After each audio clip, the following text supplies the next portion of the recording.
ಇವತ್ತು ನಮ್ಮೂರ ಸೈಡ್ ಮಾಡುವಂಥ ಕಟ್ಟಕ್ ತಪಾಟಿ ಹೆಂಗೆ ಮಾಡೋದು ಅಂತ ನೋಡೋದು. ಇದಕ್ಕೆ 4 ಕಪ್ ಗೋಧಿ ಹಿಟ್ಟಿಗೆ 1.5 ಕಪ್ ಕಡಲೆ ಹಿಟ್ಟು, 1 ಕಪ್ ಅಕ್ಕಿ ಹಿಟ್ಟು, ಅರ್ಧ ಕಪ್ ಉದ್ದಿನ ಹಿಟ್ಟು, 1 ಟೇಬಲ್ ಸ್ಪೂನ್ ಬಾಂಬೆ ರವೆ ಹಾಕಬೇಕು. ಇಲ್ಲ ಹಿಟ್ಟು ಜಾಸ್ತಿ ಆಗೈತೆ ಅನ್ಕೊಂಡು ಅರ್ಧ ತೆಗೆದಿಟ್ಟು ಅರ್ಧನೇ ಯೂಸ್ ಮಾಡಾಕ್ತೀನಿ. ನೀವು ಇದೇ ರೇಷಿಯೋ ಒಳಗೆ ಹಿಟ್ಟು ತಗೋಬಹುದು ಅಥವಾ ಕಾಳುಗಳನ್ನ ತಗೊಂಡು ಬೀಸ್ಕೊಂಡು ಬರ್ಬೋದು. ಹಿಟ್ಟಿಗೆ 2 ಸ್ಪೂನ್ ಎಣ್ಣೆ, ಕರಿಬೇವು, ಕೊತ್ತಂಬರಿ, ಶುಂಠಿ ಪೇಸ್ಟು, ಅರಿಶಿನ, ಉಪ್ಪು, ಖಾರ, ಜೀರಿಗೆ, ಅಜಿವಾನ, ಎಳ್ಳು ಸೇರಿಸಿ ಸ್ವಲ್ಪ ನೀರು ಹಾಕೋತ ಚಪಾತಿ ಹಿಟ್ಟಿಗಿಂತಲೂ ಸ್ವಲ್ಪ ಗಟ್ಟಿ ನಾದ್ಕೋಬೇಕು.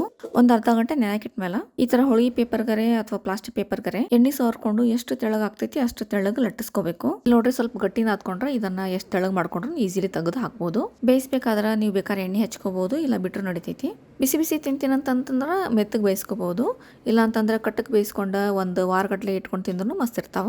ಇದ್ರ ಜೊತೆ ಹಚ್ಕೊಂಡು ತಿನ್ನಕ ನಾ ಇಲ್ಲಿ ಹುರಿದ ಮೆಣಸಿನ್ಕಾಯಿ ಚಟ್ ಮಾಡೀನಿ. ಅದ್ರದ್ದು ರೆಸಿಪಿ ಮುಂದಿನ ವಿಡಿಯೋ ಒಳಗೆ ಶೇರ್ ಮಾಡ್ತೀನಿ. ಕಟ್ಟಿಂಗ್ ಮಾಡ್ಕೊಂಡ್ರಂತೂ ಇದ್ರ ಜೊತೆ ಏನು ಬೇಕಾಗೋದಿಲ್ಲ, ಹಾಗೇನೆ ಚಲೋ ಹೊತ್ತಾವ. ಒಂದ್ಸತಿ ಟ್ರೈ ಮಾಡಿ ನೋಡ್ರಿ.